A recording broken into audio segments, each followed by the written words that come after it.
Fête de la Septuagésime selon la légende dorée. Des fêtes qui arrivent pendant le temps de la déviation. Après avoir parlé des fêtes qui tombent dans le temps contenu en partie sous le temps de la réconciliation et en partie sous le temps du pèlerinage, tant que l'Église célèbre depuis la naissance de Jésus-Christ jusqu'à la Septuagésime, il reste à parler des fêtes qui arrivent pendant le temps de la déviation, commençant à Adam et finissant à Moïse, tant que l'Église reproduit de la Septuagésime jusqu'à Pâques. La Septuagésime. La Septuagésime désigne le temps de la déviation, la Sexagésime le temps du veuvage, la Quinquagésime le temps de la rémission, la Quadragésime le temps de la pénitence spirituelle. La Septuagésime commence au dimanche où l'on chante pour Intruit, Circum dederunt me et finit le samedi après Pâques.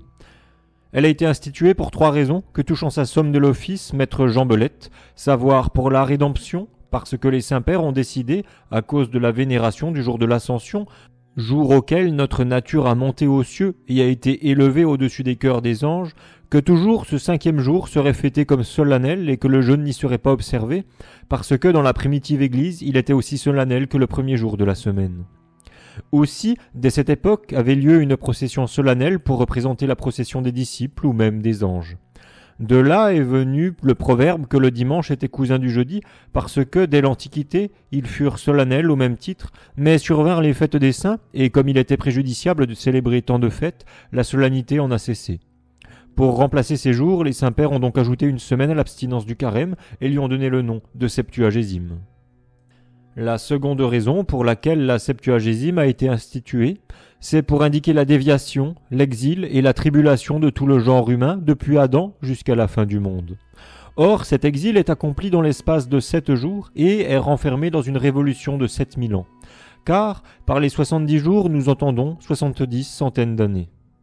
Or, depuis le commencement du monde jusqu'à l'ascension, nous comptons 6000 ans et le temps qui suit jusqu'à la fin du monde, nous le renfermons dans le 7e millénaire, dont Dieu seulement connaît le terme. Comme ce fut au 6e âge du monde que Jésus-Christ nous a délivrés de cet exil par le moyen du baptême, avec l'espoir de la récompense éternelle en nous rendant la robe d'innocence, ce ne sera cependant qu'après avoir consommé le temps de notre exil qu'il nous décorera pleinement de l'une et de l'autre robe.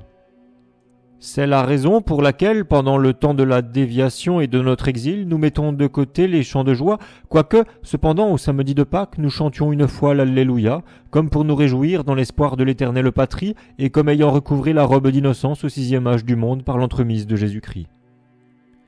À cet Alléluia, on ajoute un trait qui signifie le travail auquel nous devons nous livrer encore pour accomplir les commandements de Dieu.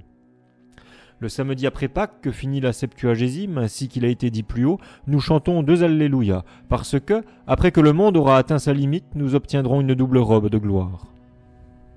La 3e raison de l'institution de la Septuagésime, c'est qu'elle représente les 70 ans pendant lesquels les enfants d'Israël restèrent en captivité à Babylone. Or, de même qu'ils mirent de côté leurs instruments de musique en disant « Comment chanterons-nous le cantique du Seigneur sur une terre étrangère » Psaume 136. De même aussi, nous omettons les cantiques de louange.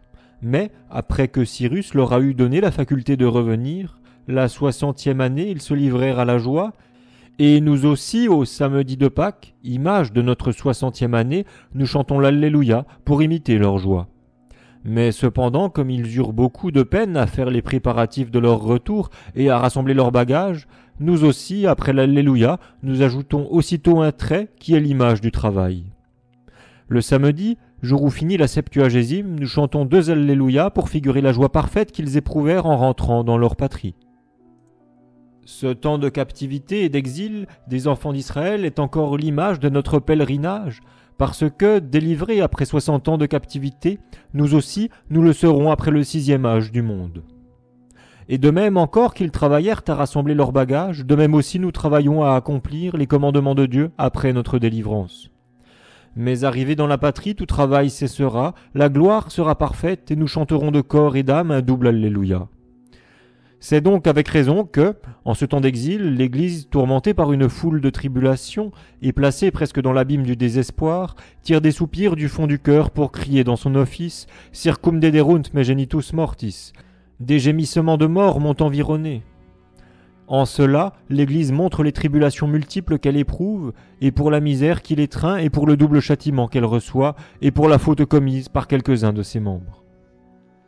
Mais cependant, afin d'éviter le désespoir, en l'Évangile et en l'Épître sont proposés 3 remèdes salutaires et une triple récompense. Le remède, si elle veut être parfaitement délivrée de ses misères, c'est de travailler à la vigne de son âme, en retranchant les vices et les péchés, ensuite de courir dans la carrière de la vie avec des œuvres de pénitence, enfin de combattre avec vigueur contre toutes les tentations du démon. Que, si elle le fait, elle obtiendra une triple récompense. Car, à celui qui aura travaillé sera délivré le denier. À celui qui aura bien fourni sa carrière sera accordé le prix, à celui qui aura combattu la couronne. Or, parce que la Septuagésime est encore l'image de notre captivité, on nous propose un remède par lequel nous pouvons en être délivrés, savoir par la course, en fuyant, par le combat, en luttant, par le denier, en rachetant. Soyez bénis et que Dieu vous garde.